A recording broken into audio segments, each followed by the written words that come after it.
News First, Newsline with Faraz Shaukat Ali on TV1. And a very good evening to you and a warm welcome to Newsline Live. My guest this evening is Mr. Tharaka Nanayakkara, who is, of course, the Deputy Chairperson of the SJB's Youth Wing, and he's also the Chair of the Young Lawyers Movement at the SJB.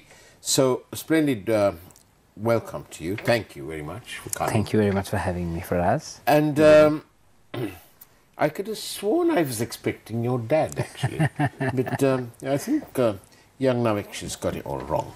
But nevertheless, you're here. Good. You know, you're involved with this the youth wing. From a youthful perspective, what did you make of all these rallies yesterday? Are they important? I mean, everyone says, oh, we had the biggest, and we had that, and we had this. Frankly, I don't believe anyone. What do you make of it? Well, Faraz, I think you've started off with a bomb, as usual. But anyhow, May Day or the International Workers' Day celebrations have long become a show of opportunity to show strength for political parties. It's not only here, you look at the history after what was later recognized as the International Workers' Day, the Haymarket massacre, which turned the white flags into red with the bloodshed, thus creating the color of labor into red. After the day was established throughout Europe, US, Canada, and then after socialism rose in the Russia and the Eastern Bloc, it has always been about a show of power. You would recall more than I do. I had only read. You would have seen how Moscow used to celebrate, how they used to depict not only labor strength but also military might. Yes. In the May Day rally. So, in principle, I don't see anything wrong in political parties celebrating it. However, there has to be a purpose. In whatever we do, I wouldn't blindly say that just because my party did or just because the other party did not, I wouldn't blindly say that this is the thing to do for political parties to celebrate May Days, but you must look at it in depth. Every political party, at least mine, what I represent, the SJB, has a labor wing, has trade unions. So it is the trade unions who take the forefront in celebrating the May Day. And as a party, we show solidarity. Of course, our cadres from throughout Sri Lanka would rally around, and we show solidarity to our working forces, to our trade unions in celebrating May Day. But Tharaka, how much do you think, how much would you ballpark figure, how much do you think the party collected and spent on this event, your party? Well, it's difficult to say, but I suppose it's a considerable amount, like every other political party. No, I'm sure. I'm only trying to get a yardstick by your party. Honestly, Faraz, without knowing, I can't say, but I would say ballpark maybe 10-15 million at least. Right. Well, I think that probably very little, you know, on the low side. But let's say it was 15 million. Isn't it better used to help the poorest of the poor, especially in a country that is going through one of its worst, if not the worst, economic climate ever? Which we do, for us, for the first time in history, an opposition party, an opposition leader in that Mr. Sajid Premadasa, and an opposition party in that SJB is actually doing work for the poor. If you look at the time during the COVID spread, we donated health equipment. Then the SJB donated school buses, helped the poor. This is school buses were strengthening the education system big time, as in especially rural schools. Some schools have spent more than 2 to 2.5 million just on transport. Those schools were helped. So for the first time in the history, I believe I'm not wrong in saying that a political party has in fact done work for the poor, for the downtrodden, and we believe that that is a good indication of how we would behave when we are in power. We would always keep in mind that it's the government's prime responsibility to look after the ones who are affected by poverty and who are downtrodden, which we will do. How many people do you think the SJB attracted to its thing in Colombo? Close upon good 75 to 100,000. Wow, that's a lot of people. That's quite a lot, yes. What about these others?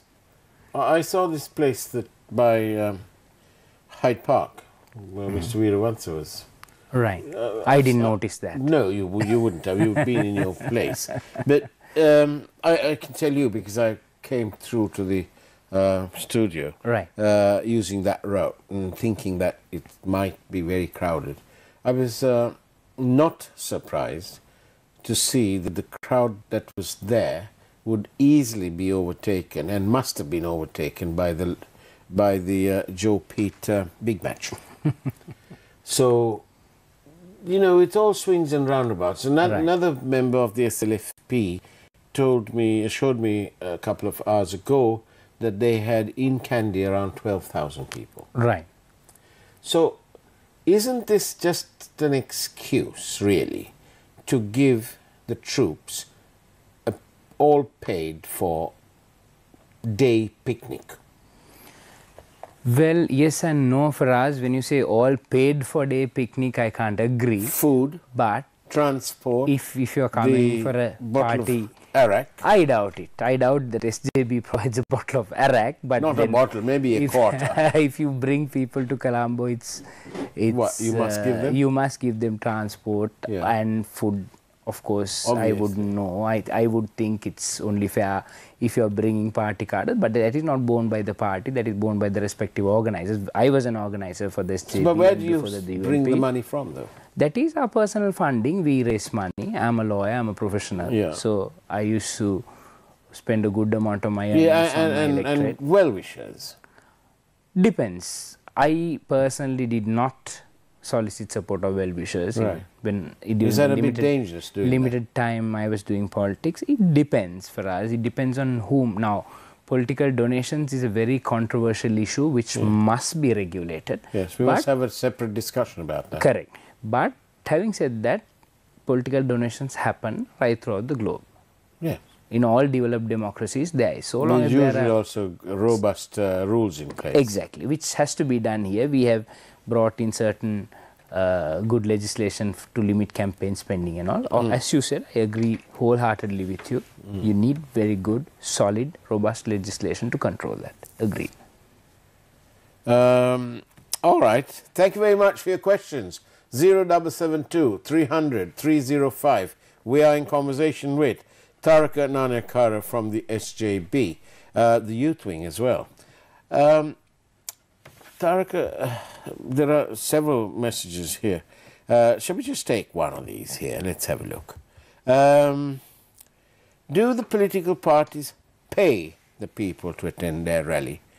Bribe them with goodies? I think I've asked him this, but anyway, there you go. I don't think so. I can't speak of the other political parties, but SJB being the largest political force on the ground at this particular moment, unlike certain parties who are governing without a mandate, SJB has good ground support and our people come. Of course, I had to be honest with you, we provide transport. Probably you provide food when somebody spends a whole day out of your hometown, say from Galle or Hambantota or Ampara, you have to look after their food, but paying them or bribing them or giving them alcohol is not our way of bringing people. I can speak only of the SJB. I remember one member of parliament who said, vote for us and we will give you the roads. Isn't that amounting to a bribe? That person's rather high up in government, by the way. No prizes for guessing, but if you like to guess, hazard a guess. 0772 300 305. What do you think? Well, it's like this. if you say you vote for me, I will give you this particular road, Yeah. it might be. But if you say these are my policies, I will develop the road network, 100,000 kilometers will be put under concrete or 10,000 kilometers will be carpeted, highways will be developed. I don't think that's a bribe, that's a policy statement. But if someone says perhaps you do this, you vote for me and I will develop your road, probably it amounts to a bribe. Right. Now, as you know, the youth. All right. Okay. Sorry, producer. Just do this then. Oh no, we can't do that. But I'll ask you the question. It's up to you if you want to answer. I get paid anyhow. Okay. So here's go. This is from somebody. Who are the businessmen? Or organizations who fund the SJB. Please ask Tharaka to name them. To be honest, I'm not privy to that information. Right. But of course, You're not in the finance department. The question can be raised, and that's a reasonable question to ask. People should have the right to question political spending, and that is the political culture we advocate for us. Right. It's a good question, should be asked from the right forum. We will also see that in the long run whether a political party can publish a budget, an account, because a lot of political parties, you talk about SJB is funded, there are certain political parties who claim to be socialist, leftist political parties which are trying to crawl into the mainstream. The biggest financial deposits, grandest political officers and zero accountability. I say with a sense of responsibility, zero accountability. Yes, we must push not only the SJB, the NPP, the JVP, the SLPP, all political parties must be pushed for accountability. Right. Would you welcome a robust political donations act on the lines of Singapore? Wholeheartedly, absolutely, unreservedly, even stronger, where politicians will, where the political will of the nation can't be bought over, and political donations are based on convictions, political allegiances, and not in return for favors. Then you'd welcome that? Definitely. And what about this business about the asset declarations? Currently they get filed away with the Speaker or the President, depending on your position. Correct. And what's the good of that? I mean, why should it be in the Speaker's cabinet? Under lock and key. Asset declaration only declares the assets of a particular, under particular person's name. On a particular day. On a particular day. And as you know, if a politician or a public official is getting side incomes, collecting political favor, money in return of political favors, they wouldn't have that in the names of themselves or their closest allies. That money would be lying in foreign bank accounts under distant but confidantes or in numbered accounts somewhere, say Cayman Islands or Singapore. Or in the form of gold. In the form of gold, in the form of assets, in the name of that. So, you brought us into a very interesting point. As SJB and as the chair of the young lawyers, we drafted a paper on stolen asset recovery. Stolen asset recovery is twofold. That is, one aspect would be identifying the asset, establishing the link to the local source, establishing the international source, and then recovery procedure, and also an authority to manage those stolen assets that is truly belonging to this nation and to recover the losses. This has been done globally. This has been done for Benazir Bhutto's assets. This has been done for Nigerian ex-president's assets. It's been done all over the world. It's not an easy thing, but can be done. So where there's a will, there's a way. Exactly. At the moment, there's a will and there's a way to take a peek at this evening's headline news from the wonderful Primetime News team upstairs there. So let's see you on the other side of the break. I'm in conversation with Tharaka Nanayakkara.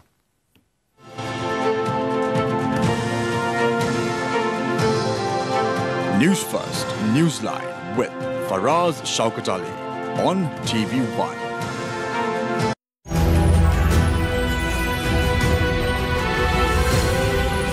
TV1. TV for life. Shots fired at group that tried to steal metal close to the port access road.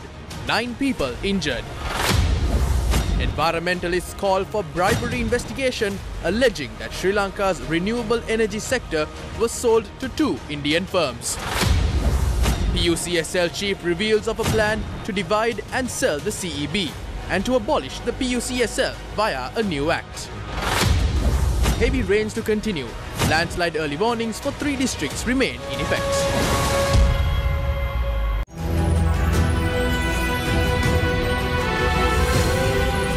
TV1. TV for life.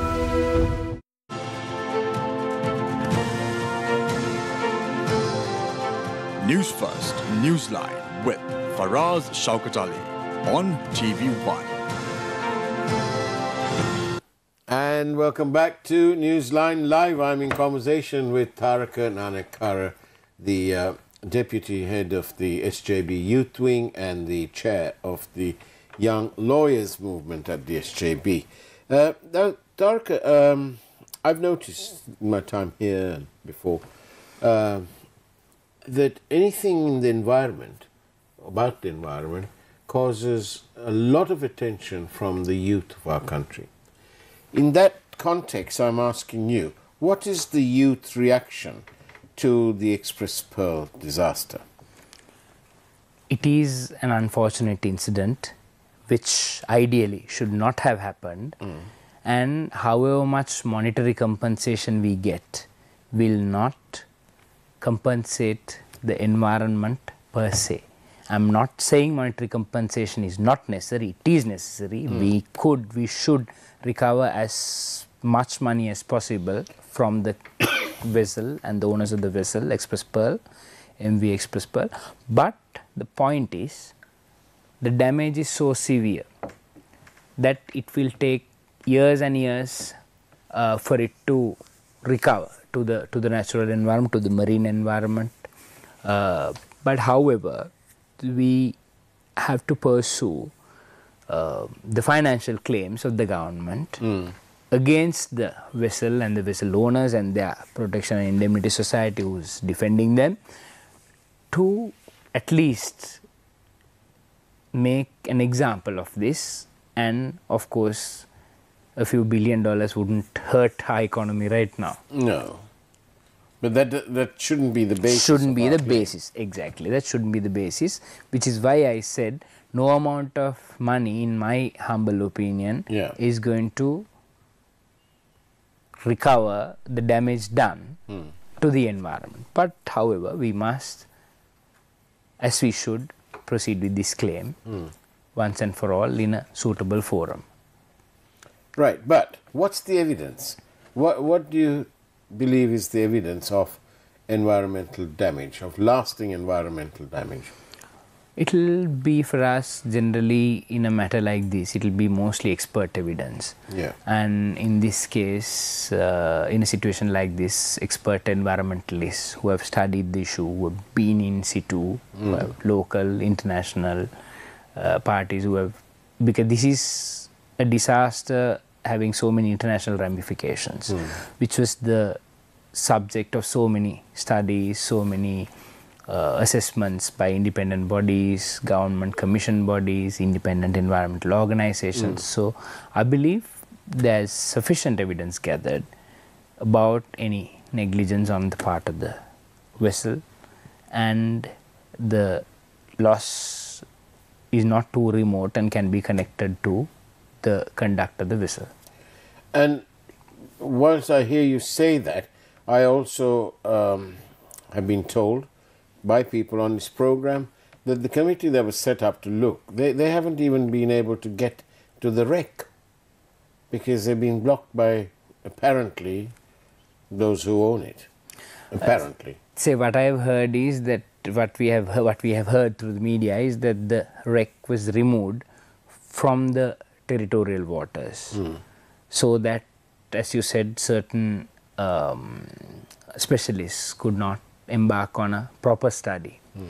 And if you are suggesting that there is some foul play that went on, there is no other reason to effectively prevent a study being done, because it's a damage done to this nation, it's a damage done to the future generations of this country. Well, I mean, if one was patriotic and if these agents are in this country, then it's the wider requirement of patriotism and love for your country, for its environment, which, you know, people pay thousands of dollars to come and spend a couple of weeks in the sun, then I think you need to put your priorities first and facilitate this group of specialists or whoever representing our nation's interests from approaching the wreck. They can't be just blocking them, can they? Of course, because the priority is to first assess the damage, financial and more importantly the environmental damage. I'm very, as a young activist, I'm more concerned about I mean, as I said, yes, we can put the dollars to good use, but that is not the purpose. Exactly. We need to assess the damage to the environment. We may need to commission studies as to how best we could at least reduce the negative impact of this massive disaster, and then take appropriate steps. But unfortunately, politicians, not only politicians, bureaucrats, government officials included, some of them, not every one of them, put their personal interests before national interests. That is why we are here as a country. Yeah. That is why we are facing this disastrous, alarming situation as a nation. In Express Pearl is just one example, as you said, just one example of the depth of corruption, depth of inadequacy of government policy to address an issue of this level. So yes, exactly, that explains why we are here. And is that why you have embarked on a career in politics? Is it because you feel strongly that this country is seriously lacking in its commitment towards addressing corruption, and where the people of this country are being continuously shortchanged, at least for the last 75 years? For us, I don't believe this 75-year argument, to be honest. Right. But yes, when did it all start? Last few decades, at least, politics have become very corrupt, sparing a few honest politicians, either financially or politically or at least intellectually. At least they do not deliver what they say. That is also corrupt practice. And as educated young men and women of this country, we all must come forward to put things right, because there is a limit, and this country has gone over that limit. We, for the first time in our history, we've sought assistance of IMF. We've been in difficulty, not only us, India, all other countries have been in difficulty. Yeah. First time in the history we were declared officially bankrupt, right? This is not a country that should go through something like that. 65,000 odd square kilometers of several natural resources, natural beauty that can attract billions in tourism. As you said, people pay thousands of dollars just to spend a week under the sun. We are rich enough, a traditional rich agricultural practice, then our plantation economy, service sector, all this, with all this great human resource, we have it all. But we have not, in the recent past, in my humble opinion, had proper leadership. And how is the youth in your party, how are you all attracting and convincing the other youthful people out there who are waiting to cast their vote, having been somewhat let down by the post-Aragali events and so on. And now it's not that they don't want to protest. The economic conditions probably mean that they don't have the time to protest, because time, they've suddenly realized, is money. And there are people who are having to do 2 jobs, eat 1 meal less a day, and you know, and all that business. So what steps are you taking to harness the support of the youth towards the SJB and hopefully make a difference? Faraz, I think you raised a very interesting and an important question, and the short and simple answer is by leading the change, by setting an example, because we do not believe in rallying youth around, we do not believe in rallying heads around a figure, a charismatic leader. That is the past days politics, that is yesteryear's politics. We believe in rallying people around action, rallying people around policy, rallying people around what should need to change. So as youth, we are not complacent. Within the party, we argue, we discuss, we suggest, we fight for policies, principles and matters, say, can be environmental And how issues. tolerant is Mr. Premadasa, your leader of these? He is extremely tolerant and open to suggestions, criticism at times, and we believe that is a good sign, because nobody knows everything. No leader. You take great world leaders starting from the likes of Abraham Lincoln, everybody sought advice, everybody listened to the others. They had advices. You take, forget about political leaders. In scriptures we've known that Lord Buddha has taken advice from young priests. So this is not a one-man show. Politics and leadership, I don't believe, is a one-man show. I believe it's a team effort. Of course, you have to have a person to rally around. In Mr. Premadasa, we have one. We have a great leader whom can rally around our support. What's his greatest selling point? Why would I have to vote for him? I believe he's the most compassionate leader that Sri Lanka has had in a long time, who feels for the poor, who feels for the downtrodden, who has the best team in this country. You take Dr. Harsha De Silva, you take Mr. Kabir Hashim, you take Mr. Iran Vikramarat when you discuss about the economy, you take Field Marshal Sarath Fonseca when you discuss about defense. You look at any subject, he's got a team, because a leader is only as good as his team. You look at historical examples, you look at Lee Kuan Yew's team of Rajaratnam Kingsway, you look at Jaya Jayawardana's team of Lalit Gamini, Ronnie Dimel. It's all about the team, and he's got the team who will back him, and I think that is his best selling point. Thank you very, very much for your questions.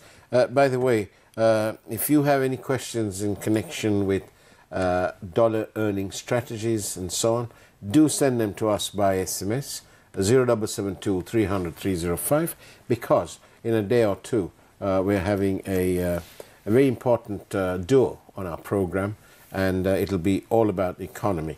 But finally, Tharaka Nanayakkara, can I ask you this question? Are you ready? Will you be the change? Definitely, that's why we are involved. I'm professional.